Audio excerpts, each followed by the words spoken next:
اعوذ باللہ من الشیطان الرجیم بسم اللہ الرحمن الرحیم سبح اسم ربک الاعلی الذی خلق فسوی والذی قدر فہدی والذی اخرج المرعى فجعلہ غثاء احوی سنقرئک فلا تنسى الا ما شاء اللہ انہ یعلم الجہر وما یخفی صدق اللہ العظیم رب اشرح لی صدری ویسر لی امری واحلل عقدۃ من لسانی یفقہوا قولی آمین یا رب العالمین۔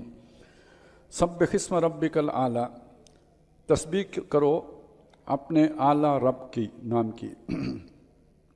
تسبیح کرو یعنی اس کی پاکی بولو، یعنی اس میں کوئی عیب نہیں ہے، کوئی کمی نہیں ہے، کوئی نقص نہیں ہے، کوئی کجی نہیں ہے، ہر نقص کمی احتیاج سے پاک ہے، بلند و بالا ہے۔ یہ سورہ مبارکہ بھی مسبحات میں شامل کی جاتی ہے۔ 5 صورتیں وہ تھی جو ہم نے 28ویں پارے میں پڑھی، جن کے آغاز میں سبح للہ ما فی السماوات و ما فی الارض ہے۔ 6ٹھی صورت یہ اس میں شامل کی جاتی ہے۔ بعض حضرات 7ویں جو ہے سورہ بنی اسرائیل بھی شامل کرتے ہیں۔ الذی خلق فسوی، جس نے تخلیق کیا اور تسویہ کیا۔ تسویہ کرنا نوک پلک سنوارنا، فائنل ٹچز جو ہیں، تصویر کشی کرنا اور آخری ترکیب دینا۔ والذی قدر، اب یہ لفظ ہے جو نوٹ کرنے کا، جس نے تقدیر مقرر کی، فہدا، اور اس کی ہدایت دی۔ اب 2 چیزیں، ایک ہے تقدیر، ایک ہے ہدایت، اس کو سمجھ لیں۔ ہر شے جو اللہ نے بنائی ہے اس کی ایک تقدیر ہے۔ مثلا آپ شہد کی مکھی ہے، اس کی تقدیر کیا ہے کہ وہ اڑتی ہے، اس کا جو فنکشن ہے اس کے لیے اسے ایک سونڈ دی گئی ہے، اس کا جسم اسی طرح بنایا گیا ہے جو اس نے کام کرنا ہے۔ پھر اسے ایک جبلی ہدایت دے دی گئی ہے، اس کے اندر انسٹال کر دیا گیا ہے ایک مائکروسافٹ جو ایک سافٹ ویئر کہ جس کے تحت وہ اپنے پروں کو حرکت دیتی ہے، سونڈ سے کام لیتی ہے، یعنی وہ اس کا کوئی شعور نہیں ہے، لیکن جبلی طور پر اس کو ودیت کر دیا گیا ہے کہ اس نے فنکشن کیسے کرنا ہے، یہ اس کی ہدایت ہے۔ اسی کو کہا گیا تھا کہ ہم نے شہد کی مکھی کی طرف وحی کی، وہ یہ وحی ہے، وہ وحی نہیں ہے جو انسانوں کی طرف ہوتی ہے۔ اسی طرح جتنے جانور ہیں، جتنے جاندار ہیں، جو کوئی جسم ہے حرکت کر رہا ہے، اس کا ایک فنکشن ہے۔ وہ جو فنکشن ہے وہی اس کی تقدیر ہے، اس پر عمل درآمد کا جو طریقہ وہ اس کی ہدایت ہے۔ تو یہ اگر مسئلہ سمجھ میں آ گیا تو اب لے آئیں اسے انسان پر۔ انسان کی بھی ایک تقدیر بنائی۔ تقدیر کا ایک پہلو یہ ہے کہ جی اس کی عمر کتنی ہوگی، قد کتنا ہوگا، وزن کتنا ہوگا، بیماریاں کون کون سی لگیں گی، دل کا فنکشن کیا ہوگا، یعنی جو ہمارے قابو میں کچھ بھی نہیں ہے، یہ ساری ایک طبعی تقدیر ہے، اللہ نے بنا دی ہے، چل رہی ہے۔ ناخن بڑھیں گے کتنے بڑھیں گے، بال کس طرح بڑھیں گے، دل کیسے دھڑکے گا، خون کیسے گردش کرے گا، یہ ساری ایک تقدیر ہے جو مقرر کر دی ہے۔ ایک ہمیں کچھ اللہ تعالیٰ نے قابلیتیں دی ہیں جن کا تعلق ایک دوسری ہدایت سے ہے۔ مطلب دل کی ہدایت اللہ نے دل کو دے دی، وہ کوئی حرام مغز خود ہی کام کرتا ہے، اسے دھڑکاتا رہتا ہے۔ ہر عضو جو ہے اس کی ایک ہدایت ہے جو جسے تابع کر دیا گیا حرام مغز کے، وہ ہمارے شعور کے تابع نہیں کیا گیا کہ میں دل کو کہوں کہ دھڑک تو وہ دھڑکے۔ جیسے میں ہاتھ کو تو کہہ سکتا ہوں کہ فلانی چیز پکڑ تو یہ پکڑے گا، لیکن دل کا معاملہ اس طرح نہیں جوڑا گیا، وہ ایک الگ آٹومیٹک ہدایت پر ہے جو ہدایت اللہ نے اسے دے دی۔ اسی طرح گردوں کی اپنی ہدایت ہے، جیسے باقی چیزوں کو اللہ نے ہدایت دی تو ہمارے ان اعضاء کو بھی ہدایت دے دی۔ ایک شعور کی ہدایت ہے، اس شعور کی ہدایت کا تعلق میری کچھ خاص استعدادات کے ساتھ ہے جو اللہ نے میرے اندر رکھی ہیں۔ وہ عقل و شعور کی استعدادات ہیں، وہ فہم و فراست کی استعدادات ہیں جو میرے اندر اللہ نے رکھی ہے، کہ مجھے جو فرشتوں پر فضیلت دی ہے انسان کو، وہ علم کی بنیاد پر دی ہے۔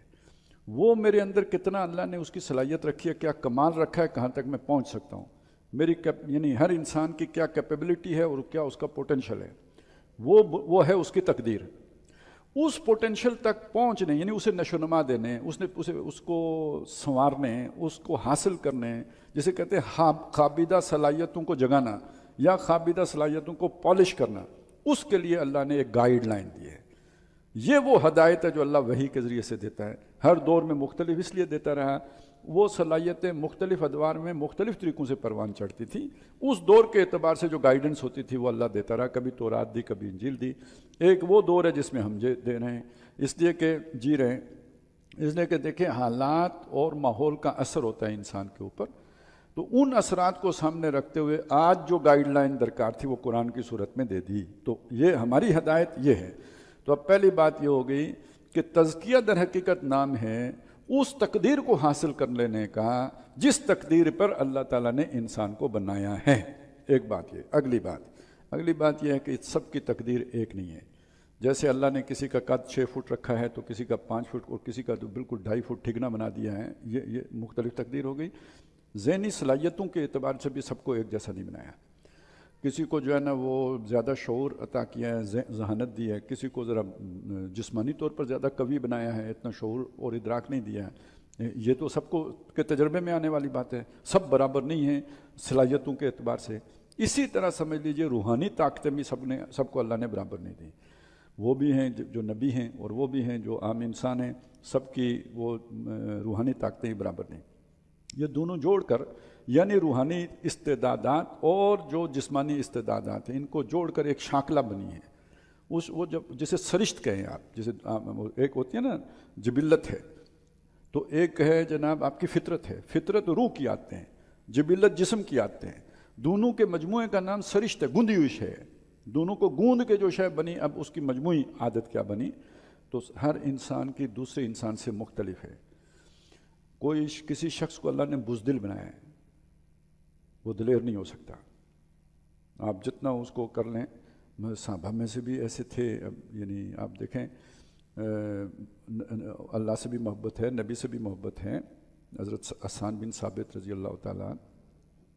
لیکن غزوہ احزاب کے بعد کے موقع پر انہیں اس جو خواتین کے بنائی تھی نا حویلی, وہاں پہ انہیں تعینات کیا گیا کہ آپ یہاں حفاظت کرتے رہیں. وہاں ایک بدماش آ گیا یہودی, کچھ مطلب اپنی شرارت کے لیے. تو حضرت صفیہ نے ان سے کہا کہ یہ یہودی آیا, اس کو مرو. میں کہا یہ کام میں کر سکتا ہوتا تو ادھر ماض جنگ پہ نہ ہوتا, نہیں کیا. پھر انہوں نے حضرت صفیہ نے کھونٹا نکال کے اس کے سر میں مارا, یہودی مر گیا. تو کہا اس کی تلوار اٹھا کے لاؤ. انہوں نے کہا کبھی نہیں ہو سکتا, صحابی ہیں, اب آپ کیا کہہ سکتے ہیں. تو یہ ان کی یہی تقدیر اللہ نے بنائی تھی. اللہ ان سے اتنا ہی پوچھے گا جتنی ان کی تقدیر ہے, اس سے زیادہ نہیں پوچھے. ہاں جو ان کا خلوص اخلاص ہے, شعر کہہ سکتے ہیں, شعر کہتے ہیں. اور حضور فرماتے ہیں کہ میری ماں باپ تجھ پہ قربان ہوں, حسان جواب دو. تو ان کی وہ تقدیر تھی, وہ الفاظ کے ذریعے سے مقابلہ کر سکتے. جہاں جو ان کا میدان تھا مقابلے کا, انہوں نے اس میدان میں مقابلہ کیا. تو اب یہ آپ کے میں نے اس لیے رکھا کہ سب برابر نہیں ہیں. جیسے انگلیاں برابر نہیں ہیں ایسے لوگ برابر نہیں ہیں. تو کسی بھی تزکیے کے نتیجے میں سب لوگ ایک جیسے نہیں ہو سکتے. یہ قانون قدرت نہیں ہے, یہ اللہ کا منصوبہ نہیں ہے. لوگ مختلف ہو, یہ ورائٹی ہے. کوئی بہت آگے نکل جائے گا, کوئی پیچھے رہ جائے گا. اس کو نبی صلی اللہ علیہ وسلم نے فرمایا تھا فطرت نہیں بدلتی. اصل میں فطرت یہ, یہاں آپ دیکھیں اس کو دوسری حدیث سے سمجھیں تو یہ بات پوری سمجھ آ جائے گی کہ جو انسان جو ہے معدنیات کی مانند ہے. الناس و کل معدن ہیں, شاید لوگ معدنیات کی مانند ہیں. کیا مطلب؟ اگر آپ نے ایک لگائی ہے کان اور اس میں سونا نکل رہا ہے, اس کے ساتھ مٹی جڑی ہوئی ہے. اب آپ صفائی کریں گے یعنی اس کی تزکیہ کریں گے تو کیا نکلے گا؟ سونا. آپ نے کان کھودی اور وہ کان ہے چاندی کی, آپ اس کا تزکیہ کریں گے تو کیا نکلے گا؟ چاندی نکلے گی. آپ نے کان کھودی, لوہا نکلا, آپ اس کا تزکیہ کریں گے تو کیا بنے گا؟ لوہا بنے گا. تو الناس کل معاد, لوگ دھاتوں کی مانند ہیں. جس کی اللہ نے جو تقدیر بنائی ہے, صفائی کے نتیجے میں وہ تقدیر عود کرائے گی. صفائی سے کبھی یہ تو نہیں اب یہ میں کہہ رہا ہوں, صفائی سے کبھی یہ تو نہیں ہو سکتا کہ آپ چاندی کو سونا بنا دیں, یا صفائی کے عمل سے یہ تو نہیں ہو سکتا کہ لوہے کو آپ پیتل بنا دیں. جو شے جو اللہ نے بنائی ہے وہ وہی رہے گی. ہاں وہ پہلے اس کے ساتھ مٹی مکس ہے, وہ خام شے ہے, آپ اسے مٹی علیحدہ کر کے خالص کر لیں گے اور دوسرا کسی پروسیس سے گزار کر کندن کر لیں گے, مطلب لوہے کو سٹیل بنا لیں گے. لیکن لوہے کو پیتل نہیں بنا سکتے, الٹے لٹک جائیں. یہی لوگوں کا معاملہ ہے. بس یہ اگر بات سمجھ لیں تو تزکیے والی آدھی بات تو آپ نے سمجھ لی. اب ہم دیکھتے ہیں کہ ہوتا کیسے ہے, ہونے کا پروسیس کیا ہے. تو ایسا کوئی سانچہ اللہ نے نہیں دیا کہ سب لوگ ایک اس میں ڈھل جائیں, ایک جیسے ہو جائیں. سب جو ہے نا وہ ابو بکر صدیق ہو جائیں, سب حضرت عمر بن جائیں, ایسا نہیں ہو سکتا. تو پہلا تو یہ مسئلہ, یہ مغالطہ دور ہونا چاہیے. اب وہ جو ہدایت دی ہے نا, اس تقدیر جو بنائی ہے, اس تقدیر کو حاصل کرنے یا پالش کرنے کے لیے جو ہدایت دی ہے, وہ کیسے روب عمل آتی ہے یہ اگلی صورتوں میں آئے گا. ایک صورت میں نہیں, ساری آگے جو ہم پڑھنے والے ہیں ابھی ساری, ان سب میں آئے گا. والذی اخرج المرعى, یہاں بس اتنی بات یاد رکھنے کی، تزکیے سے متعلق اتنی بات ہے، باقی اللہ کی قدرتوں کا بیان ہے، چونکہ اصل مضمون یہ ہے، یہ بھی ذیل میں ہی آیا ہے، اس کے ذیل میں بیان ہوا ہے۔ والذی اخرج المرعى، وہی کہ جس نے چارہ نکالا، یہ اس کی تفصیل پچھلی صورتوں میں آ چکی ہے کیسے وہ نکالا۔ فجعلہ غثاء اخوا، پھر اسے کر دیا، اس کے دو طرح سے معنی کیے گئے ہیں، سیاہ کوڑا بنا دیا، یعنی وہ چورا چورا ہو گیا۔ ایک معنی یہ ہے کہ وہ پورے جوبن پہ آیا، سبزہ اتنا گہرا ہوا کہ سیاہی مائل ہو گیا، جو جہاں پہ اچھی کھاد ہو اور سب کچھ ہو تو وہ سیاہی مائل ہو جاتا ہے۔ سنقرئک فلا تنسیٰ، یہ جو نبی صلی اللہ علیہ وسلم قرآن کے لیے بے قرار ہوتے تھے سیکھنے کے لیے، تو اس کے حوالے سے بتایا ہم آپ کو پڑھا دیں گے، جتنا یہ سارا کچھ کیا یہ آپ کو سکھا دیں گے، ہم سکھا دیں گے، پڑھا دیں گے آپ کو۔ فلا تنسیٰ، آپ بھولیں گے نہیں، پھر آپ کو ہم آپ کے دل میں ڈال دیں گے۔ الا ما شاء اللہ، سوائے اس کے جو اللہ چاہے۔ انہ یعلم الجہر وما یخفی، وہ جانتا ہے بلند آواز سے پکارنے کو بھی اور جو کچھ چھپا ہوا ہے مخفی ہے اس کو بھی جانتا ہے۔ وَنُيَسِّرُكَ لِلْيُسْرَىٰ، اور ہم آہستہ آہستہ آپ کو پہنچائیں گے آسانی تک۔ اب یہ لفظ اس کا تعلق ہے تزکیے کے ساتھ، یہ جو سفر ہے یعنی ہم آپ کے لیے وہ تزکیے کا عمل آسان کر دیں گے، وہ آپ کو مشکل اور دشوار نہیں لگے گا، آپ کی طبیعت کے موافق ہو جائے گا۔ ہے وہ چڑھائی والا کام، لیکن یہ کہ وہ سینہ کھول دیں گے اس کے لیے، جیسے ہم نے سورہ انعام میں پڑھا تھا کہ وَمَن يُرِدُ اللَّهُ أَن يَهْدِيَهُ قَلْبَهُ، جس کو اللہ ہدایت دینا چاہتا ہے، يَشْرَحْ صَدْرَهُ لِلْإِسْلَامِ، اس کے سینے کو اسلام کے لیے کھول دیتا ہے۔ فَذَكِّرْ إِن نَفَعَتِ الذِّكْرَىٰ، تو اے نبی صلی اللہ علیہ وسلم آپ نصیحت کیجئے، سمجھائیے لوگوں کو، اس لیے کہ نصیحت کرنا نفع دیتا ہے، جس کا فائدہ ہوتا ہے۔ مشرکین کو نہیں ہوتا، لیکن ایمان والوں کو اس کا فائدہ ہوتا ہے، وہ ان کو جلا ملتی ہے، ان کو غذا ملتی ہے، ان کے جو سینے کے وہ جو دل کے اوپر زنگ ہو تو وہ صاف ہوتا ہے اس سے۔ سَيَذَّكَّرُ مَن يَخْشَىٰ، تو سمجھ جائے گا وہ کہ جو جس کے اندر کوئی ڈر ہوگی، خدا خوفی ہوگی۔ یہ بات یہ ان صورتوں میں بنتی میں شامل ہے۔ اور آخرت کا ڈر ہوگا تو بات سمجھو گے، آخرت کا ڈر ہی نہیں تو اس بات کو سمجھنے کا دنیا کا فائدہ نہیں، تو نہیں سمجھو گے۔ پردہ رہے گا اس لیے کہ اس میں تمہیں اپنا مفاد ہی نہیں نظر آئے گا۔ وَيَتَجَنَّبُهَا الْأَشْقَىٰ، اور اس سے ایک طرف رہے گا وہ، اجتناب کرے گا، چلیں یوں اس کے قریب ہو جائے گا یہ لفظ کہ جنوب ہوتے نا پہلو کو، پہلو تہی کر جائے گا وہ کہ جو بہت بدقسمت ہوگا۔ اشقا، انتہائی بدقسمت شخص ہوگا جو اس سے پہلو تہی کرے گا، اس سے منہ موڑے گا، اس کی طرف التفات نہیں کرے گا۔ الذی یصلی النار الکبریٰ، جو بڑی آگ میں جھونکا جائے گا۔ اب یہاں ایک منٹ رکیے، تزکیے کی طرف واپس چلتے ہیں۔ تو تزکیے کے مخالف کیا چیز ہے جسے عام طور پہ نہیں بیان کیا جاتا؟ تجزیہ۔ تزکیہ ہے سنوارنا، اسے نشو و نما دینا، اسے ترقی دے کے اس جگہ تک لے دینا جو اس کا پوٹینشل ہے، وہاں تک لے کے جانا نشو و نما دے کر۔ اور تجزیہ کیا ہے؟ اسے دبا دینا، اسے مٹی میں ملا دینا، وہ جو بیج ہے اسے ضائع کر دینا، وہ جو پوٹینشل ہے اسے خراب کر دینا، یہ تجزیہ ہے۔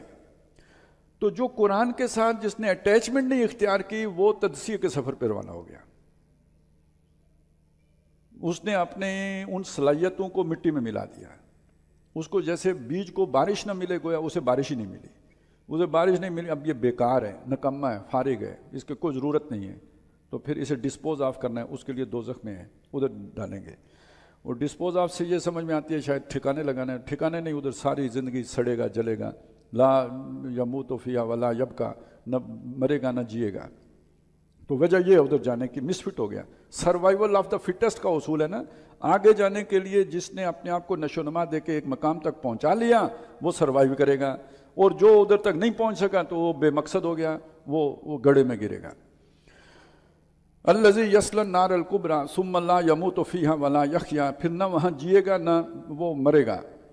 قد افلح من تزکیٰ، اب وہ بات آ گئی، بامراد ہو گیا، اگلے مرحلے کے لیے سلیکٹ ہو گیا وہ کہ جس نے سنوار لیا، کس کو؟ تقدیر کو، وہ جس تقدیر پر اسے پیدا کیا گیا تھا اس تقدیر کو سنوار لیا، اس کو حاصل کر لیا، اس تک اس نے رسائی پا لی، وہ اس کا کام سنور گیا۔ اب یہاں پہ تقدیر کا مطلب یعنی تزکیے کا مطلب ہوگا ایمان لانا۔ اجتناب کس نے کیا؟ جو بد نصیب ہے، اور اس کی طرف لپکا کون؟ اس دعوت کو قبول کس نے کیا؟ یعنی ایمان کون لایا؟ جس کا تزکیہ ہوا. تو ایمان یہاں بطور یعنی تزکیے کے لفظ ایمان کے مترادف کے طور پر استعمال ہوا ہے. یہ ہم ابھی پڑھ کے آئے ہیں. فَقُلْ هَلْ لَكَ إِلَىٰ أَن تَزَكَّىٰ. تو وہ جو موسیٰ علیہ السلام سے کہا گیا کہ فرعون سے جا کے کہو کہ کیا تمہارے لیے یہ صحیح نہیں ہے کہ تم تزکیے کی طرف آؤ. تو کیا تھا وہ؟ ایمان لاؤ، اللہ کو مانو، تسلیم کرو. اور یہ کہ وَمَا عَلَيْكَ أَلَّا يَزَّكَّىٰ. حضور سے کہا گیا کہ جو لوگ ایمان نہیں لا رہے وہ ان کو وہ تزکیہ اگر نہیں پا رہے تو آپ کی ذمہ داری تو نہیں ہے. یعنی ایمان وہاں بھی تزکیہ بمانا ایمان ہے دونوں جگہوں پہ. فرعون کو ایمان کی دعوت اور جو مشرکین ایمان نہیں لا رہے، دونوں جگہوں تزکیہ کے لفظ ایمان کے طور پر استعمال ہوا. اور یہ یہاں پہ بھی ایمان کے معنی میں قد افلح من تزکا. اسی لیے دوسری جگہوں پہ آپ کو ملے گا قد افلح المومنون. ایمان لانے والے فلاح پا گئے، تو تزکیہ ہونے والے فلاح پا گئے. تو تزکیہ برابر ہو گیا کس کے؟ ایمان کے. تو پہلی آپ کو سیڑھی مل گئی. ایمان کا نام ہی تزکیہ ہے. آگے چلیں گے. وَذَكَرَ اسْمَ رَبِّهِ فَصَلَّىٰ. صرف ایمان لا کے تو بھول نہیں گیا بلکہ اپنے رب کا نام کا ذکر کیا اور نماز پڑھی. یہ اللہ سے جڑنے کے ذریعے ہیں، اللہ سے قرب کے ذرائع ہیں. گویا قریب ہونے کی کوشش میں لگا رہا. وہ تو رکا، مارا گیا. ثبات نہیں ہے دنیا میں. یا آگے بڑھیں گے یا پیچھے ہٹیں گے. یا اللہ کی طرف اب قربت ہوگی یا دوری ہوگی. سکون محال ہے قدرت کے کارخانے میں. ثبات فقط تغیر کو ہے زمانے میں. تو یہ ایمان کے معاملے میں بھی یہی بات ہے. بلکہ نبی صلی اللہ علیہ وسلم نے فرمایا کہ جس کے 2 دن برابر ہو گئے وہ مارا گیا. یعنی ہر روز آپ کے ایمان میں اضافہ ہونا چاہیے. ہر روز ایمان کے اعتبار سے آپ کا شعور، آپ کی سمجھ بڑھنی چاہیے. اگر برابر رہی تو اس کا مطلب یہ ہے کہ اب ریورس گیئر لگے گا. آپ اوپر کی طرف کوئی پتھر پھینکیں، جتنا آپ نے زور لگایا ہوگا وہ جاتا رہے گا. جس دن جب اس کے میں ایک تھوڑی سی دیر کے لیے جو ہے نا آئے گا سٹاپ، اوپر جانا رکا، تو اس کے بعد کیا ہوگا؟ نیچے. یہ نیچرل پروسیس ہے. تو یہ وہ چیز تھی جو سورہ بنی اسرائیل میں، سورہ نساء میں آئی تھی. ان الذین آمنوا ثم کفروا ثم آمنوا ثم کفروا. تو یہ یوں ہی ہوتا ہے. حرکت رہے گی تو وہ حرکت اگر صحیح رخ پر رہے گی آپ آگے بڑھ رہے ہو، نہیں تو پھر پیچھے ہٹو گے. بل تؤثرون الحیات الدنیا. بلکہ تم لوگ دنیا کی زندگی کو ترجیح دیتے ہو. یہ دنیا کی زندگی وہ چیز ہے کہ جو حالہ بن جاتی ہے، جو خول بن جاتی ہے. یعنی یوں سمجھ لیجئے کہ ایک شل بن جاتا ہے جس کے اندر وہ بیج دب جاتا ہے. وہ گرو نہیں کر سکتا، اس کی گروتھ نہیں ہو سکتی، وہ روک جاتا ہے. جیسے آپ کوئی اوپر جو ہے نا اس کے رکھ دیں، رکاوٹ کھڑی کر دیں، چھت ڈال دیں، تو درخت کیسے اوپر جائے گا؟ نہیں جا سکتا. اگرچہ کہ اس کا پوٹینشیل ہے بڑا ہونے کا، لیکن رکاوٹ ہے، اب نہیں بڑا ہوگا. یہ دھوپ نہیں لگے گی. تو دنیا کی محبت وہ بڑی رکاوٹ ہے کہ جو آپ کی اڑان کو روک دیتی ہے. والآخرۃ خیر وابقیٰ. اور آخرت وہ ہے کہ جو بہت بہتر بھی ہے اور باقی رہنے والی بھی ہے. ان ھذا لفی الصحف الاولیٰ. دیکھیں تمام جو پہلے صحیفے ان میں یہی بنیادی بات یہ تھی. میں نے آپ کو بتایا تھا نا، ایک ہے باریک باتیں جو خوردبین لگا کے دیکھنے کی ہیں. نماز کی رکعتیں کتنی ہیں، اور ان کے ارکان کون کون سے ہیں، اور پھر سجدے کا طریقہ کیا ہے، اور رکوع کا طریقہ کیا ہے، اور جلسہ کیسے کریں گے وغیرہ وغیرہ. یہ بہت یعنی وہ خوردبینی چیزیں ہیں. ایک ہے ذرا براڈر ویو میں دیکھنے کے لیے دوربین لگا کے دیکھنا، وہ یہ بات ہے. صحف اعلیٰ میں بھی یہی تھا. پہلی بات یہ ہے کہ دنیا کو ترجیح نہیں دینی ہے، ترجیح آخرت کو دینی ہے. یہ بنیادی پتھر ہیں. صحف ابراہیم و موسیٰ. ابراہیم اور موسیٰ کے صحف میں، ان کے صحیفوں میں